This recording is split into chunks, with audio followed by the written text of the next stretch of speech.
میں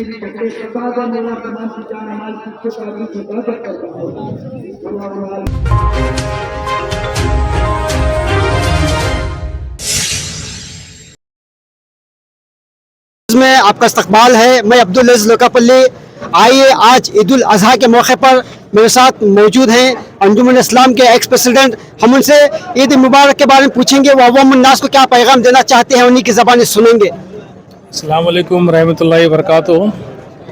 میں میری جانب سے اور قوم ملت کی جانب سے سب مسلمانوں کو اور ہندو مسلمان بھائی کو عید اضحیٰ کی مبارک پیش کرتا ہوں. یہ عید ہے, قربانی کا نام ہے, عید اضحیٰ ہے. یہاں پر اللہ تعالیٰ حضرت ابراہیم علیہ السلام کو آزمائش میں ڈالا, اور اس آزمائش میں امتحان میں کامیاب ہوئے. ان کو اس لیے ان کو خلیل اللہ کہا جاتا ہے. ہم انہیں کی سنت آج ادا کر رہے ہیں, عید اضحیٰ منا رہے ہیں. یہ عید جو ہے سب کو ملنسار امان سکھاتی ہے.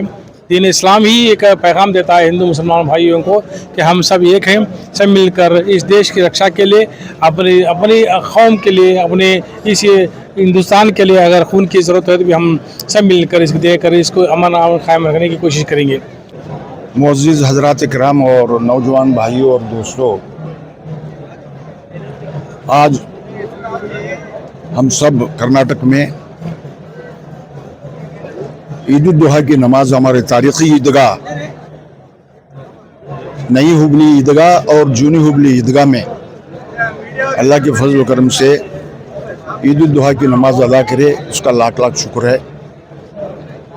اور حسب معمول حسب دستور مولانا ظہیر الدین صاحب نے اپنے مخصوص انداز میں انہوں نے ہر مرتبہ ہمیں اپنے تقریر سے نصائح اور تاکید کرتے ہیں کہ بھئی اس طرح رہنا چاہیے حالات کو مد نظر رکھتے ہوئے. اس مبارک موقع پر دل کے گہرائیوں سے میں تمام بھائیوں کو, بزرگوں کو, نوجوانوں کو عید مبارکباد پیش کرتا ہوں. قبول فرمائے. اور قربانی واجب ہے, 3 دن قربانی دی جاتی ہے. میں تحریری طور پر بھی اور زبانی بھی یہ گزارش کیا ہوں, آج بھی کرتا ہوں کہ جانوروں کی نمائش نہ کریں, احتیاط کے ساتھ قربانی دیں تاکہ کوئی ایسی بات نہ ہو ہمارے پاس. اور اللہ کے فضل و کرم سے 1 سال سے ہمارے یہاں امن ہے, لیکن شرر انگیز طاقتوں کو کچھ کہا نہیں جا سکتا. اس لیے ہمت کے ساتھ, اتحاد کے ساتھ, اتفاق کے ساتھ, احتیاط کے ساتھ قربانی دیں اور آپس میں مل جل کر عید منائیں. اس موقع پر سب کو بہت بہت عید مبارک. یہ موقع پر میں سب لوگوں کو عید مبارک دینا چاہوں گا. اور آپ دیکھ رہے ہندو مسلمان بھائی سب لوگ مل کے خوشی سے بھائی چارے سے آج یہ میں کرتا ہوں کہ بھارت دیش میں شانتی اور امن بنائے رہے. ہم سب لوگ مل جل کے ಹಿಂದೂ ಮುಸ್ಲಿಂ ಸಿಖ್ ಇಸಾಯಿ ಹಮ್ ಸಬ್ ಬಾಯಿ ಬಾಯಿ ಹಬ್ಬದಲ್ಲಿ ನಾವು ಇವತ್ತಿನ ದಿವಸ ಹಿಂದೂ ಮುಸ್ಲಿಂ ಬಾಂಧವರು ಎಲ್ಲರೂ ಕೂಡಿಕೊಂಡು ಈ ಒಂದು ಈದ್ ಹಬ್ಬವನ್ನು ನಾವು ಆಚರಣೆ ಮಾಡ್ತಾ ಇದ್ದೀವಿ. ದೇಶಾದ್ಯಂತ ನಾವು ಹಿಂದೂ ಮುಸ್ಲಿಂ ಎಲ್ಲ ಬಾಂಧವರು ಎಲ್ಲ ಹಬ್ಬಗಳನ್ನು ಆಚರಣೆ ಮಾಡಬೇಕು ಮತ್ತು ದೇಶದಲ್ಲಿ ಶಾಂತಿ ನೆಲೆಸೋಕ್ಕೆ ನಾವೆಲ್ಲ ಪ್ರಯತ್ನ ಮಾಡಬೇಕು. मैं सबसे पहले ईद उल अज़हा की मुबारकबाद देते हुए कुर्बानी और मोहब्बत की इस ईद का पैगाम हमारे बुज़ुर्गों ने जो दिया है उसको लेकर हम सब लोग साथ चलकर इस देश की तरक्की के लिए, इस देश के अमन और सुकून के लिए हम लोग हाथ बटाएं. क्योंकि बहुत से कम्युनल लोग आज हमें डिवाइड करने की कोशिश कर रहे हैं, हमें नीचा बताने की कोशिश कर रहे हैं. लेकिन हम लोग भी इस देशवासी हैं. इस देश की तरक्की में और इस देश को आगे ले जाने में हम सब बराबर साथ देकर इस ईद की जो कुर्बानी का जो मकसद है वो इस देश को दिखाएं. और एक बार मैं ईद उल अज़हा की मुबारकबाद देते हुए सिख ईसाई देशवासियों को ईद उल अज़हा की बहुत बहुत मुबारक हो. ईद उल अज़हा के मौके पर मैं तमाम आलम इस्लाम के मुसलमानों को ईद मुबारक कहता हूँ. और इसी साथ साथ मैंने लास्ट टाइम भी कहा था कि उर्दू के लिए थोड़ा बहुत तवज्जो दे, लेकिन अभी तक कोई काम नहीं हुआ. मोहल्लों के तरफ से, मुतल्लियों के तरफ से और बहुत सारे जगह उर्दू स्कूलों में दाखिलात कम हो रहे हैं. उर्दू स्कूल में दाखिलात कराए. उर्दू स्कूल में जाने से इल्म उर्दू सीखने से कुरान के करीब होते हैं, जब कुरान के करीब होते हैं तो दीन के करीब होते हैं, जब दीन के करीब होते हैं तो अदब एहतराम सीखते हैं, जब अदब एहतराम सीखते हैं तो वक्त मुकर्ररा पर नमाज को आना भी सीख लेते हैं। और हमारे यहाँ क्या हो रहा है, देख रहे हैं कि नमाज जमात ठहरने के बावजूद भी पीछे लोग आते हुए ना नमाज होती है, ना पीछे वालों की ना आगे वालों की। इस तरह से आप थोड़ा इल्म से वाबस्ता रहे और तमाम जितने भी मोमिन मुसलमान हैं उन इल्म की जैसे कि कुरान करीम और उर्दू के करीब करीब हो जाए और अदब एहतराम से रहे। और इसी तरह से देखो सुन्नत इब्राहीम में हमें अदा करने के लिए बहुत सारे जानवर लाते हैं करते हैं, इसी तरह बहुत सारे सुन्नतें हैं उस पर अमल पैरा होना है, जैसे कि चेहरा रखना है, इस्लामी लिबास पहनना है, तौर तरीके से चलना है, नजरी नीचे रख कर चलना है, अदब एहतराम से चलना है और खुश अखलाकी अपनी पेश करना है, जैसे कि सहाबा कराम पेश किया करते थे, उन्हें देखकर आदर्श इस्लाम लाया करते थे। उसी तरह के किरदार और कैरेक्टर हमारे अंदर लाने की कोशिश करना चाहिए। हमें धीरे धीरे दीन से दूर होते हुए नजर आ रहे हैं, करीब नहीं हो रहे हैं। और इसी तरह से देखो बहुत सारे मुआशरे जो है ना हमारे कर्ज में मुब्तला है, कर्ज से बाहर आना है। दो तीन चीजें जो है कर्ज और बेइल्मी हमें ले डूब रही है। हमें कर्ज को और बेरोजगारी को दूर करना है। इसके लिए क्या राजे बनाए जा रहे हैं, कुछ मुहिम बनाई जा रही, कुछ भी नहीं। लास्ट टाइम मैंने कहा था कि हर मोहल्ले में एक मैन्युफैक्चरिंग फैक्ट्री हो ताकि 200 औरतें 200 मर्द काम कर सके। ये हर मोहल्ले में हर मुतल्ली की जिम्मेदारी है। थोड़ी थोड़ी ये कोशिश करेंगे ना तो बहुत सारे हमारे अंदर की बेरोजगारी और बेइल्मी दूर हो जाएगी, नहीं तो माशरा बेहतरीन माशरे पे आएगा। इंशाल्लाह कोशिश करें कि इल्म हासिल करें और बेरोजगारी को दूर करें और माशरे की जितनी भी खराबियां हैं उसे दूर करने की कोशिश करें। मोहल्ले के मुतल्ली जो है अपने मोहल्ले का डेटा निकाले, वहाँ से यतीमों का, बेवाओं का, मिस्कीनों का हक अदा करें, वहाँ से जो बेरोजगार है उनका ये करें और जो डॉक्टर, लॉयर, प्रोफेसर, इंजीनियर है उनका एक टीम बनाए। हर मोहल्ले में एक टीम होना ज़रूरी है।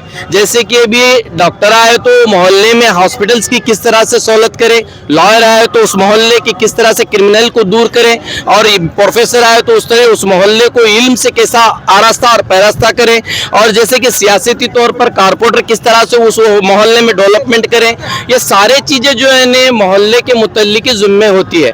और मोहल्ले के मुतल्ली जो है ना डेटा कलेक्ट करने के बाद, जैसे कि मोहल्ले के ये मस्जिद है, मस्जिद को कितने घर कनेक्ट है, उसमें लोग कितने हैं, बेवा कितने हैं, यतीम कितने हैं, मिस्कीन कितने हैं, बेरोजगार कितने हैं, डॉक्टर, लॉयर, प्रोफेसर, ये सारे डेटा कलेक्ट करना है। करने के बाद में आपका बैतुल माल जो है ना, जैसे कि ज़कात सही तरीके से लाकर मस्जिद में जब जमा करते हैं, उसी ज़कात से वहाँ मैन्युफैक्चरिंग फैक्ट्री बनाई जाती है, उसी बेरोजगारों को रोजी दी जाती है। तो इस तरह से हमें मुहिम करना चाहिए, हम नहीं कर पा रहे। और हमारे यहाँ माशरा जो देख रहे हैं अभी, जैसे कि 12-13 साल 15 साल के बच्चे स्मोकिंग में है, सिगरेट में है, जैसा गुटखा में है, बाहर बहुत सारे बदअखलाकी में पेश आते हुए नजर आ रहे। जैसे कि आप जाओ हर मोहल्ले में बाखादा पान की दुकान के पीछे पर्दा रखा गया था बीड़ी पीने के लिए। अरे किस लिए ताकीद क्यों नहीं कर रहे, ये किसकी निगरानी में हो रहा है? ये आप ही के मोहल्ले में हो रहा है, नहीं आप ही का बच्चा बिगड़ रहा है, नहीं कौन बिगड़ रहा है? हमारा ही बच्चा बिगड़ रहा है ना, उसकी निगरानी कौन कर रहे हैं? इसको दूर करना कौन है? अच्छी चीज रखो, बुरी चीज को दूर करो मोहल्ले से। क्यों नहीं करते? इसके पर तवज्जो क्यों नहीं है आपकी? क्यों नहीं करते बोलो? ये बैतुल माल भी लाओ, ज़कात सही तरीके से। देखो अभी आप कुर्बानी दे रहे 40-50 हज़ार का जानवर दे रहे हैं ना, तो उसके लिए ज़कात पहले है ना, फराइज है ना।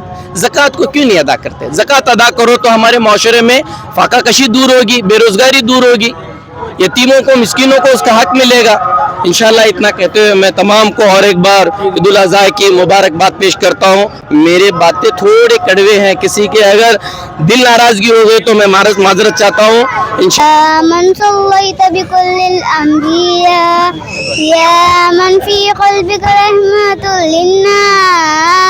इस्लाम के तमाम मुसलमान को ईद उल अज़हा की मुबारकबाद। सब लोग को जो है हमारे अंजुमन इस्लाम से सब लोगों को मैं ना ईद मुबारक देता हूँ। ईद के मुबारक मौके पर हमारे साथ मौजूद हैं APJ अब्दुल कलाम साहब के डबिंग, हम उनसे भी बात करते हैं। इज़हार के मौके पर क्या पैगाम देना चाहते हैं, इन्हीं की ज़बान सुनेंगे। दुनिया वालों को ईद मुबारक देता हूँ।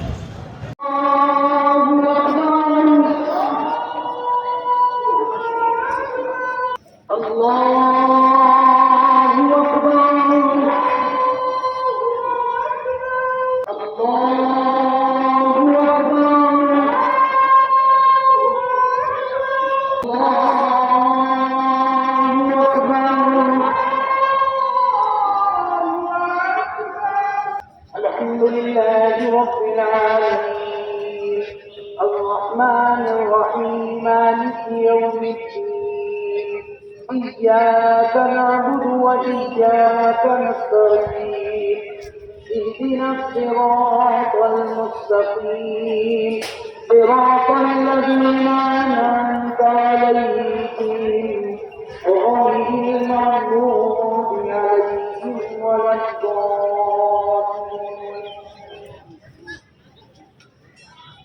أرأيت الذي يكذب بالدين فذلك الذي يدعو اليتيم ولا يحض على طعام المسكين فويل للمصلين الذين هم عن صلاتهم ساهون الذين هم يراءون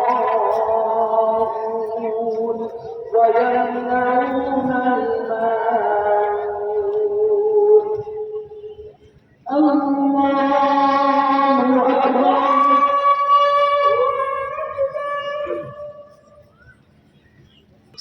سمع الله لمن حمده. الله أكبر.